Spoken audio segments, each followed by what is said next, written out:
সোনার দেশ ভাঙ্গা টুকরা টুকরা হয়ে ছিন্নভিন্ন হয়ে গেল। আজকে subscribe now my YouTube channel.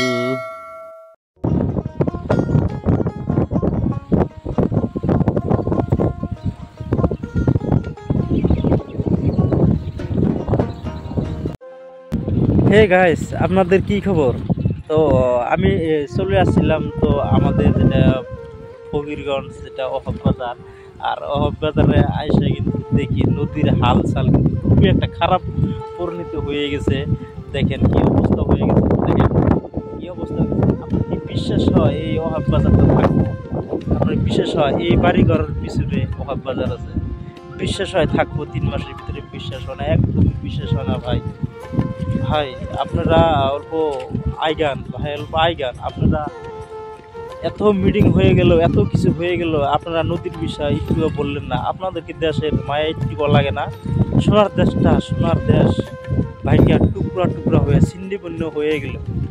আজকে কোথায় ছিল পাটকাপিড়া, বেতানিপাড়া, চতলাপাড়া, ফকিরগঞ্জ, বলদমারা, বাগানপাড়া, নয়াপাড়া সব ভাঙ্গা সোনার দেশটা টুকরো টুকরো হয়ে গেল। এতটুকু আছে, এতটুকু জায়গার থেকে এতটুকু আছে, আর এতটুকু কি আমরা রাখতে পারবো না? একটু রাখতে পারবো না নাকি আমরা? আপনারা ভিডিওটা বেশি বেশি শেয়ার করে দেন আর অন্যদেরকে দেখার সুযোগ করে দেন। দেখেন ভাই, আমি ব্যাকগ্রাউন্ডের ক্যামেরা দিয়ে আমি দেখা দিতেছি ভাই কি অবস্থাটা হয়ে গেছে। দেখেন কি নদীর অবস্থাটা হয়ে গেছে, এরকম ছিন্নভিন্ন হয়ে ভেঙে গেছে। সোনার দেশটা ভাঙ্গা টুকরা টুকরা হয়ে গেছে। হয়তো মানুষ দেখার মানুষ আছে, কিন্তু কামের মানুষ নাই, কামের এমপি নাই, কামের এমএলএ নাই। একদমই সব নষ্ট হয়ে গেল। সোনার দেশটা টুকরো টুকরো হয়ে গেল।